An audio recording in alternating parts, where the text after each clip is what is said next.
I'm Sue Swenson. I'm Executive Director of the oldest and largest advocacy and services organization in the United States, the ARC of the United States.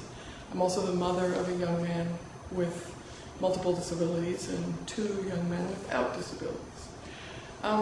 The thing is, when you think about inclusive education, and when you think about including people with disabilities just in general, there's a lot of work that has to be done. I had to do work on myself as a mother to figure out how to include my son in my own heart. I had to do work in my family to figure out how to include Charlie in the family. I had to work in my community to figure out how to include him in the community. There was a lot of work to do in the school to figure out how to include him in the classroom, on the playground, with the other kids after school. And including him in adult life is not easy either. None of this is easy. The thing is, when you look at inclusive education, we know what the outcomes are. We know the outcomes are better for kids with disabilities. We know they're better for kids without disabilities to have inclusive schools.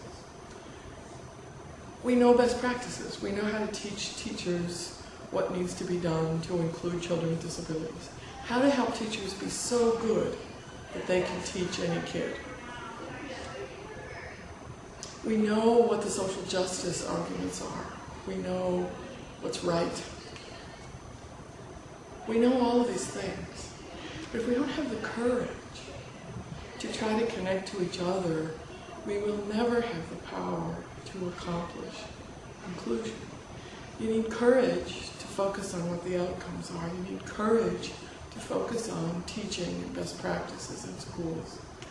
And you need courage to stand up and say this is a social justice issue. And we have to do it because it's right. I think we need to find ways to connect to each other, to give ourselves the courage to keep carrying the message of inclusion in schools forward into our communities, every community. One kid at a time, one school at a time, whatever it takes.